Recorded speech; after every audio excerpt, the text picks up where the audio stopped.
Hello जी, जय श्री श्याम। तो आज मैं ब्लॉग डाल रही हूँ। ये कम से कम 5-6 दिन पहले का ब्लॉग होगा, जब मैं राजस्थान गई थी। दीदी के यहाँ, हमारे यहाँ भात बोलते हैं, मायरा बोलते हैं ना, शादी थी भांजी की, उसी में हम लोग गए थे राजस्थान। तो उसी का ब्लॉग डाल रही हूँ। तो सुबह-सुबह का मौसम था। अब की बार सोचे कि कार से चलते हैं, तो वही बाई रोड कार से गए थे हम लोग। बहुत ही अच्छा मौसम था, सफ़र भी बहुत सुहाना अच्छा रहा और एकदम बच्चे भी खुश थे। तो बहुत अच्छा मौसम था। तो ऐसे ही घर पहुँचे, बहुत धुंध हो रही थी, एकदम सर्दी भी बहुत भयंकर थी, क्योंकि राजस्थान की ठंडी भी ज़्यादा है, तो गर्मी भी ज़्यादा है।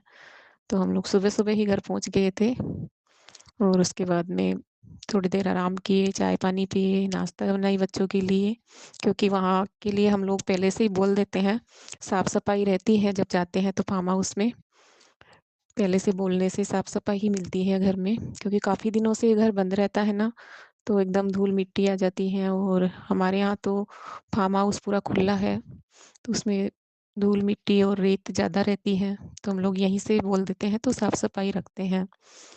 तो उसके बाद में हम लोग खाटू श्याम जी दर्शन के लिए निकल गए थे। दूसरे दिन श्याम बाबा के दर्शन के लिए निकल गए थे। ये भी सुबह-सुबह का ही मौसम हो रहा था और बहुत अच्छा था। मन में एक रहता है ना उत्साह कि बाबा के दर्शन करने का, वही सुबह-सुबह जल्दी ही निकलने का। तो बहुत अच्छे से दर्शन हुए थे। वहाँ पे मोबाइल में शूट करना मना कर रखे हैं, इसलिए नहीं ले पाई थी मैं वीडियो। तो बहुत ही अच्छे से दर्शन हुए बाबा के और इतना मार्केट सजा हुआ था, एकदम मनमोहक हो रहा था पूरा।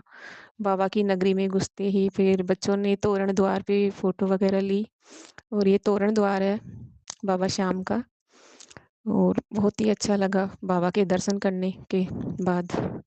उसके बाद में दीदी दूसरे दिन दीदी भात नोतने के लिए आते हैं अपने भाई लोगों के, भाभी और भाई लोगों के तिलक लगाने के लिए।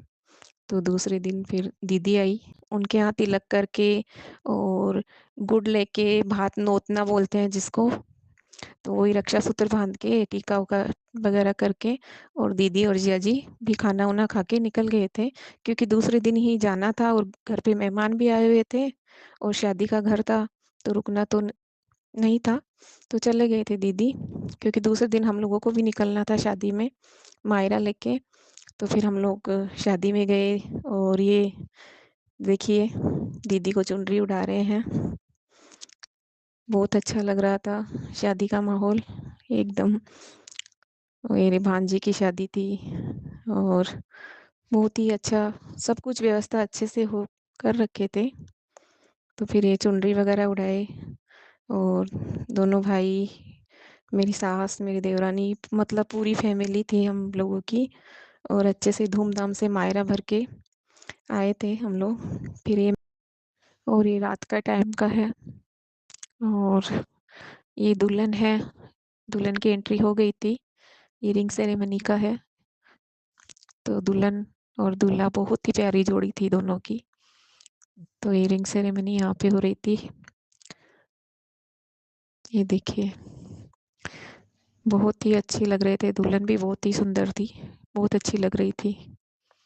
उसके बाद हम लोग रात को ही निकल गए थे, 10-11 बजे हम लोग निकल आए थे वहाँ से जयपुर से, क्योंकि दूसरे दिन हम लोगों को जाना भी था।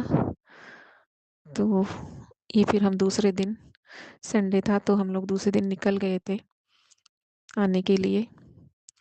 तो ये छोटा-सा व्लॉग है राजस्थान का, जो मैं डाल रही हूँ। आपको अच्छा लगे तो लाइक, शेयर, कमेंट ज़रूर करना और चैनल को सब्सक्राइब करना। धन्यवाद।